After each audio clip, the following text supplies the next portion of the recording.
A final da Copa do Mundo de 2022 do Catar está definida e teremos frente a frente dois companheiros de clube e dois dos grandes nomes do futebol na atualidade, Kylian Mbappé pelo lado da França e Lionel Messi pelo lado da Argentina. Nesse vídeo, a gente vai comentar a classificação heróica da França para mais uma final, inclusive segunda final consecutiva. Baita campanha da França que vale relembrar. Veio para essa Copa do Mundo com vários desfalques. Pogba, Kanté, Benzema, Nkunku e mesmo assim chegou na decisão calando a todos. Então vamos para os 5 maiores acertos da França no jogo de hoje, após a vinheta da Copa do Mundo. A seleção brasileira está fora da Copa do Mundo, mas você pode ainda nesse fim de ano ter uma notícia muito boa. O parceiro do canal, o OneFootball, quer presentear um de vocês no Natal com um PS5. E não é só isso, o PS5 vai vir também ainda com FIFA 23 para você poder brincar com seus amigos. O OneFootball vai escolher a resposta mais criativa para a seguinte pergunta: qual foi o melhor jogador brasileiro de 2022 e por quê? Pode ser quem você quiser, inclusive alguém que estava agora na Copa do Mundo. Tô mostrando para vocês aí na tela exatamente como fazer e quais perguntas você precisa responder para poder estar participando. É bem fácil, né? Eu vou deixar o link na descrição para você poder se animar, quem sabe com o PS5, já que o Hexa não veio. Lembrando, não é sorteio. As respostas mais criativas que irão ganhar. Corre lá!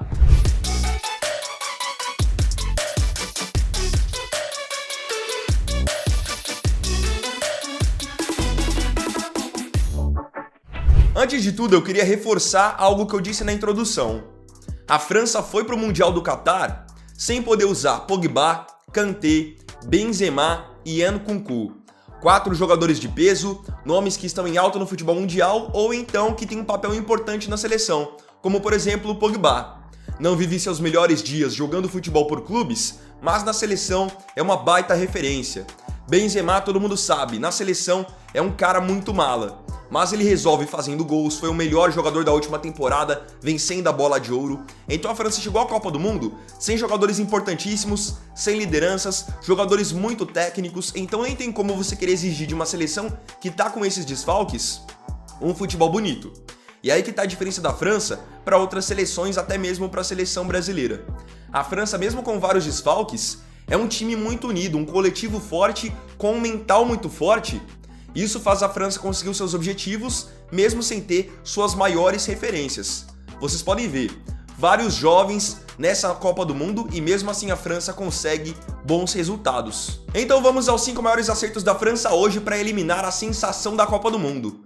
A africana Marrocos, que por muito pouco não complicou a vida da França. A França venceu por 2-0 com gols de Theo Hernandez no primeiro tempo, bem no comecinho, e Kolo Muani já no finzinho do jogo, no momento em que a França era pressionada. Eu acho que o primeiro ponto que a gente tem que destacar da seleção francesa, hoje e também especialmente contra a Inglaterra, é que a França é uma seleção, e hoje foi uma seleção, que sabe sofrer. A França não se desespera ao ser pressionada, muito pelo contrário. Até por ter um jogador de muita velocidade no ataque, que é o Mbappé, a França chama o adversário para o seu campo para poder explorar a velocidade do Mbappé, pegar a defesa adversária desmontada e aproveitar o contra-ataque. Hoje rolaram várias jogadas assim que não necessariamente saíram gols, porém deram uma boa desafogada para a seleção da França, que, como eu disse, não se desespera quando é pressionada. Então vocês podem ver que a França toma cruzamentos, toma finalizações no gol e não se desespera em momento nenhum. Posso dar um exemplo parecido com a França e um totalmente diferente.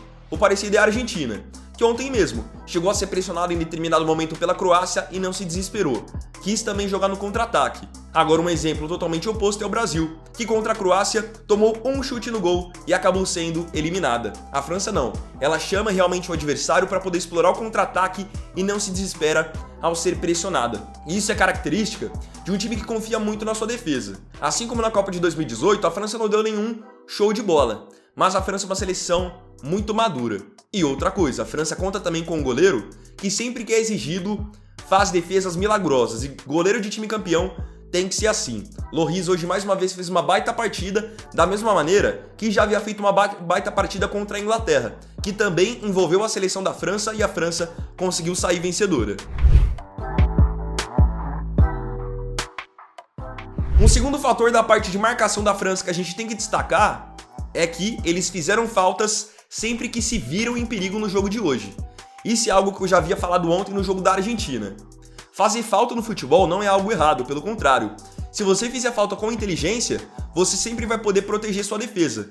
Porque se o meu campo está bagunçado ou a defesa está desmontada, você fazer uma falta é uma oportunidade de você reorganizar o time. A Argentina fez muito isso ontem contra a Croácia, o Brasil não fez isso contra a Croácia e a França fez hoje muito contra Marrocos. Como o Marrocos tinha vários jogadores rápidos como Boufal, Ziyech, Hakimi, sempre que esses jogadores se projetavam e os defensores franceses achavam que não poderiam chegar, eles iam e faziam faltas. Faltas não tão duras, mas o suficiente para poder parar um contra-ataque ou então uma jogada perigosa. Então essa malícia, esse amadurecimento que os jogadores da França têm e, por exemplo, os jogadores da seleção brasileira não têm. O terceiro ponto que eu queria destacar agora ofensivamente é que o Didier Deschamps, o técnico, foi muito inteligente em trazer os zagueiros da França para a armação. Todo mundo sabia que seria no começo um jogo de ataque contra a defesa, porque a França é uma seleção mais qualificada que a de Marrocos, tem jogadores mais astros como o próprio Mbappé, então Marrocos entrou no jogo até com uma linha de 5 na defesa. Os dois laterais, o Hakimi e o Mazraoui, e colocaram 3 zagueiros, justamente para poder ficar bem fechadinhos e jogarem por uma bola. Só que o que acabou quebrando a seleção marroquina logo no começo do jogo foi que o Didier Deschamps, sabendo disso, afundou os seus laterais, afundou seus volantes e deixou os zagueiros armarem. No caso, o Varane e também o Konaté. 2 jogadores que, tudo bem, são zagueiros, mas eles têm um bom passe.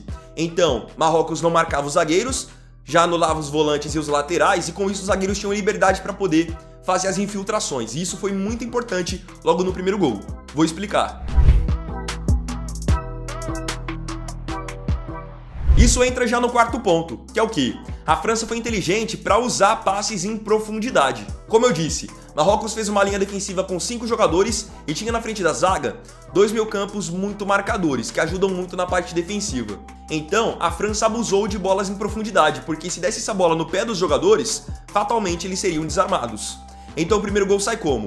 O Varane desce a bola em profundidade para o Griezmann, o zagueiro marroquino falha e depois quando vinha o cruzamento a bola na área ela sobra para o Theo Hernandez fazer o gol. Justamente porque essa bola foi em profundidade e ela ainda em profundidade com a falha do zagueiro, ela quebrou totalmente a defesa. Quer ver outra jogada que teve assim no primeiro tempo? Foi um lançamento da defesa que parou no Giroud em velocidade, pegando a defesa marroquina desprevenida. Ali o Giroud finalizou na trave, mas fatalmente poderia ter sido um 2-0. Então o Didier Deschamps foi muito inteligente em, nesse jogo, abusar das bolas em profundidade. Porque em determinado momento do jogo o Marrocos estava muito fechada, então bola no pivô não funcionaria. E depois com o Marrocos saindo mais para buscar o empate, o mais inteligente também era a bola em profundidade para poder contra-atacar. E o último ponto que eu queria destacar, que parece até clichê, falei ontem também no jogo da Argentina, mas é algo essencial para você ir bem numa Copa do Mundo, é você aproveitar as chances que você tem. O Brasil, por exemplo, contra a Croácia, teve pelo menos 3 bolas cara a cara e não fez o gol. 2 com o Neymar e 1 com o Lucas Paquetá. Aí depois, só lá na prorrogação, o Neymar foi aproveitar uma chance. Mas Copa do Mundo, você não pode perder as chances que você tem. Marrocos mesmo, hoje teve chances e não converteu. A França, por sua vez, não perdoou. Teve as oportunidades? Converteu. E isso é realmente a atitude de um time maduro e que tá focado. Tem as oportunidades e não brinca na cara do gol. Faz o gol, faz o simples. Então com esses 5 pontos que eu destaquei, vocês podem ver que a França não é nenhum time que tá dando um show de bola, não é nenhuma seleção assim astronômica. Qual é a diferença da França? A parte mental, a força coletiva, é um time que não inventa, foca muito mais na parte da marcação primeiro para depois pensar em atacar. Então creio que França e Argentina vai ser um jogo extremamente estudado, até porque o técnico da Argentina, o Lionel Scaloni, tem se acostumado nessa Copa do Mundo a montar o seu time pensando no adversário. Então a chance dele dobrar uma marcação no Mbappé, ou então ele povoar o meio campo como fez contra a Croácia, é muito grande. E até por isso eu acredito que a final vai ser jogo para 1-0, jogo para 2-1, jogo muito pegado, muito difícil. Agora eu queria muito ver a sua opinião aqui nos comentários a respeito dessas observações que eu fiz a respeito da França nessa classificação contra Marrocos. França foi pressionada em determinado momento do jogo, mas com muita maturidade conseguiu ir para sua segunda final consecutiva. Então bom galera, esse foi o segundo vídeo dessa quarta. Agradeço a você que acompanhou o vídeo até aqui e não se esqueça, se curtiu o vídeo, deixa o like, se inscreva no canal, compartilhe, comente e me siga também nas minhas redes sociais. Estão aparecendo aqui e vou deixar na descrição.